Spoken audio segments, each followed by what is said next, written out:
ठाणे महानगरपालिकेतील महापौर पदावरून राजकीय हालचालींना वेग आला आहे। महापौर पदासाठी भारतीय जनता पार्टी आग्रही भूमिका घेत असल्याचे स्पष्ट झाले आहे। भाजपाकडून महापौर पदाकरता नावही जाहीर करण्यात आले असून प्रभाग क्रमांक 15 मधून निवडून आलेले नगरसेवक सुरेश कांबळे यांचे नाव सध्या चर्चेत आहे। महापौर पदासाठीचे आरक्षण जाहीर झाले असून हे पद अनुसूचित जाती एससी प्रवर्गासाठी राखीव आहे। भाजपाकडे एससी प्रवर्गातील निवडून आलेले उमेदवार उपलब्ध असल्याचे पक्षाने स्पष्ट केले आहे। त्यामध्ये सुरेश कांबळे हे एससी प्रवर्गातून निवडून आलेले उमेदवार आहेत। महापौर पदासाठी अंतिम निर्णय पक्षाची कोअर कमिटी घेणार असल्याचे भाजपाने सांगितले आहे।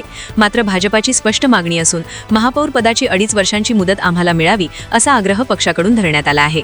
पक्षाच्या मते महापौर पदाचा कारभार समजून घेण्यासाठी किमान 1 वर्षाचा कालावधी जातो। त्यामुळे 2.5 वर्षांचा कार्यकाळ मिळाल्यास शहराच्या विकासासाठी प्रभावी निर्णय घेता येतील असा भाजपाचा दावा आहे। ठाणे महापौर पदावरून पुढील राजकीय घडामोडींकडे सर्वांचे लक्ष लागले आहे।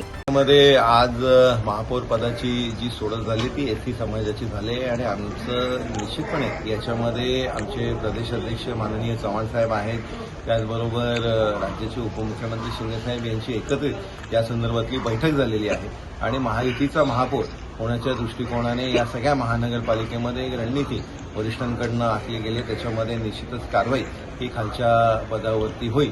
आमच्याकडे एससी समाजामध्ये जो आमचा उमेदवार आहे तो निश्चितपणे 15 नंबर प्रभागांमध्ये आमचा एससी नगरसेवक हा सुरेश कांबळे निवडून आला। त्याच्यामुळे असे जे एससी समाजाचे नगरसेवक निवडून आले त्यांच्यामधला एकत्रित या संदर्भातला निर्णय हा महायुतीच्या या बैठकीमध्ये निश्चितपणे होईल। 2.5 वर्ष महापौर पद ही मागणी अजूनही कायम आहे।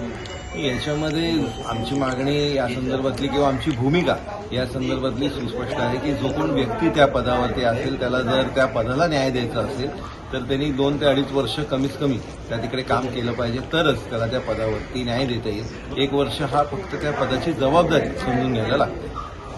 त्यामुळे मागणी भाजपची की ठाणे महानगरपालिकेत त्याच्यामुळेच ही आमची मागणी आहे की जो कोण व्यक्ती त्या तिकडे असेल त्याला 2 ते 2.5 वर्षाचा कार्यकाळ हा निश्चितपणे असलाच पाहिजे।